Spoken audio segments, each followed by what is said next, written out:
এই আমগুৰি বিদ্যুৎ উপসংমণ্ডলৰ অন্তৰ্গত যিখিনি মানে জনসাধাৰণ পৰে, এজাক সাধাৰণ বৰষুণতে দুদিন মানে কাৰেণ্ট বন্ধ। আৰু তাৰপিছত যদি সৰুকৈ এটা বতাহো আহে নহয়, বতাহ আহিলেও কাৰেণ্ট বন্ধ। আৰু দেখা গৈছে যে তাৰপিছত গোটেই কাৰেণ্টবিলাক জংঘলেৰে ভৰপূৰ, ৰাইজে চফা কৰিব লাগে, ৰাইজে কাটিব লগা অৱস্থা হৈছে। কিন্তু দেখা গৈছে যোৱাটো সময়ত যিবিলাক আমাৰ বিদ্যুৎ উপসংমণ্ডল বিষয়া আহিছিলে, এতিয়া বৰ্তমানৰ বিদ্যুৎ উপসংমণ্ডলৰ বিষয়াগৰাকীৰ নিচিনা নহয়। কাৰণ এখেতক যদি আমি ফোন কৰোঁ, এখেতক যদি আমি অভাৱ অভিযোগৰ কথা ক'বলৈ যাওঁ, তেখেতক ফোনটো ৰিচিভ কৰিলে তেখেতৰ সময় নাই। কিন্তু আগৰ যিসকল বিদ্যুৎ বিষয়া আছিলে, তেওঁলোকে অন্ততঃ জনসাধাৰণৰ কথা শুনিছিলে, ৰাইজৰ কথা শুনিছিলে। আৰু দৈনিক যি বিদ্যুৎ কটনৰ এজাক বৰষুণ দিলে, অকণমান সৰু ধুমুহা আহিলে, এইবিলাক হোৱা নাছিলে। বিদ্যুৎটো অন্ততঃ তেওঁলোকে ক্লিয়াৰ কৰি ৰাখিছিলে। কিন্তু এতিয়া দেখা গৈছে ক্লিয়াৰ নাই। কিন্তু তাৰ পৰিৱৰ্তে দেখা গৈছে বিদ্যুতেই ক্লিয়াৰ নাই। দৈনিক দুদিন দৈনিক কাৰেণ্ট ৩-৪ ঘণ্টা দিনটোত নাথাকে। সন্ধিয়া সময়ত ছাত্ৰ ছাত্ৰীয়ে পঢ়িবলৈ নাপায়। তাৰপিছত দেখা গৈছে তেওঁলোকে স্মাৰ্ট মিটাৰ লগাবলৈ আকৌ ঠিকাদাৰক উচতনি দি পঠাইছে। তো দুৰ্ভাগ্যজনক কথা, যেতিয়া ঠিকাদাৰ পক্ষ যায় স্মাৰ্ট মিটাৰ লগাবলৈ, তেতিয়া তাত তেওঁলোকে কৈছে গাঁৱৰ ৰাইজক যে আমগুৰি বিদ্যুৎ বিষয়াজনে কৈ পঠাইছে, যদি আপোনালোকে এই স্মাৰ্ট মিটাৰটো নলগায় তেনেহ'লে আপোনালোকৰ গাঁৱৰ কাৰেণ্ট কাটি দিয়া হ'ব। আৰু তাৰপিছত কৈছে যদি আপোনালোকে নলগায় তেনেহ'লে আপোনাৰ ওপৰত ব্যৱস্থা গ্ৰহণ কৰিব। মোৰ ওপৰতো এজাহাৰ দিয়াৰ কথা কৈছিলে। আৰু গোটেই কথাটো হ'ল যে দেখা গৈছে যে এই স্মাৰ্ট মিটাৰৰ জৰিয়তে যিসকল মানুহৰ আগতে 300 টকা আহিছিল, গৰম দিনৰ কাৰণে 100 টকা বাঢ়িল, 400 টকা হ'ল। কিন্তু দেখা গৈছে 900ৰ পৰা 2200 টকা আহিছে এই স্মাৰ্ট মিটাৰৰ জৰিয়তে। নানা ভুৱাভাৰী, নানা কৌশল প্ৰয়োগ কৰি তেওঁলোকে সেই স্মাৰ্ট মিটাৰ লগাই আগৰ যিটো পুৰণি মিটাৰ আছিলে, পুৰণি মিটাৰটো সংগ্ৰহ কৰি লৈ আহিছে আৰু জনসাধাৰণক কেৱল মাত্ৰ লুণ্ঠন কৰি আহিছে। আমি আজি কৃষক মুক্তি সংগ্ৰাম সমিতি আৰু বিভিন্ন দল সংগঠন, বিল আছে থানা, টাই-আহোম ছাত্ৰ সন্থা, আম আদমি পাৰ্টি, ৰাইজৰ দল আৰু বিভিন্ন দল সংগঠনে আজি আমগুৰি বিদ্যুৎ উপসংমণ্ডল কাৰ্যালয়ৰ সন্মুখত আজি প্ৰতিবাদ সাব্যস্ত কৰিবলৈ আহিছোঁ যে এই স্মাৰ্ট মিটাৰ বন্ধ হ'ব লাগে।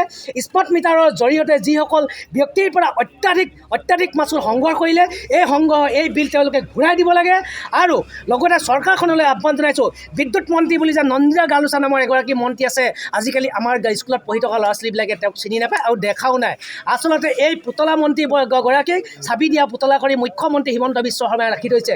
এই কেৱল মাত্ৰ বিদ্যুৎ বিভাগক লুণ্ঠন কৰি যে বিদ্যুৎ বিভাগক এটা মোটা অংকৰ ধনৰ তেওঁলোকক দিব লাগে বুলি তেওঁলোকক এটা দাবী জনায়। আৰু তেওঁলোকে সেই সাধাৰণ জনতাৰ পৰা সেই পইচাখিনি সংগ্ৰহ কৰি তেওঁলোকে এই চৰকাৰক দিয়ে। গতিকে আমি দাবী জনাইছোঁ, অহা বিধানসভাৰ অধিৱেশনত ইয়াৰ বিষয়ে উত্থাপন হ'ব লাগে। আৰু আমাৰ যিসকল বিধায়ক আছে, বিধায়কসকলেও কৈছোঁ, আপোনালোকে এই যে শোষণ নীতি বন্ধৰ দাবীত যাতে স্মাৰ্ট মিটাৰ বন্ধৰ দাবীত বিধানসভাত এই বিষয়টো উত্থাপন কৰে।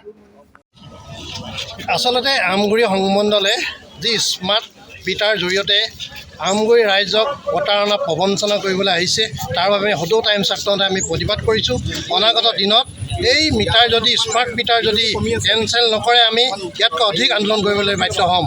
যিহেতু আপোনালোকে হয়তো জানে, যিজন এজন SDO ইয়াত আছে, এজন শইকীয়া নামৰ এজন SDO আছে, সেই SDOজনে যেতিয়া ইয়াত আহিছিলে প্ৰথম পৰ্যায়ত নামঘৰ, মন্দিৰ, মছজিদত যেতিয়া নিয়মিতভাৱে লাইন নাছিলে, তাত লাইনবোৰ কাটি যি এটা দাম্ভিকতাৰ পৰিচয় দিছিলে, সেইজন শইকীয়া নামৰ সেই উপাধিৰ এজন SDOক আমি ধিক্কাৰ দিছোঁ। এই 200 মিটাৰ দূৰত এই নগাঁৱলীৰ ওচৰত এজন যুৱকক ডাবুল ফেজৰ জৰিয়তে যেতিয়া তেওঁ ঢুকাইছিল, তেতিয়া তেওঁ এজন বিষয়া ক'ত আছিল?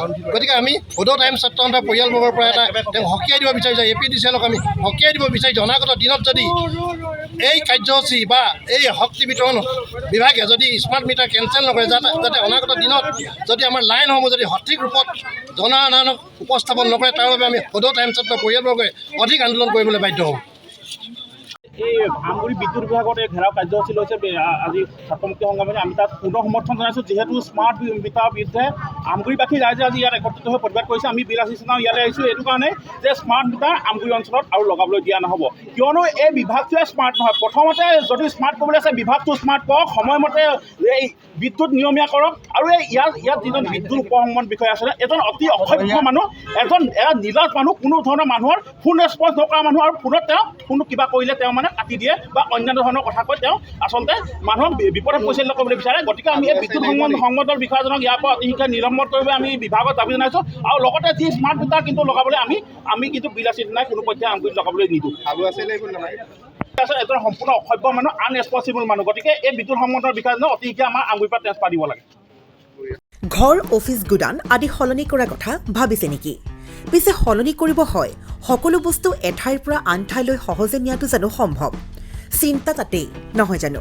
কেৱল ঘৰ অফিচেই নহয়, ডাঙৰ ডাঙৰ মেচিন, বাইক, ডাঙৰ ডাঙৰ গাড়ীকে ধৰি সকলো বস্তু। পিছে এতিয়া আৰু চিন্তাৰ কোনো কাৰণ নাই। আপোনাৰ এটা মাথো ফোন কলতে সমাধান হৈ পৰিব এনেসমূহ সমস্যা। আপোনাৰ কাষত আংকুশ কাৰ্গো পেকাৰ্ছ এণ্ড মুভাৰ্ছ সমগ্ৰ ভাৰততে প্ৰভাইড কৰে ড'ৰ টু ড'ৰ ছাৰ্ভিচ। গতিকে দেৰি কিহৰ? এতিয়াই যোগাযোগ কৰক 9957630102 অথবা 9546214823 নম্বৰত। লগতে ঠিকনা ফটাহিল আমবাৰী নিয়েৰ অনাথ আশ্ৰম, আমবাৰী থানা, গুৱাহাটী।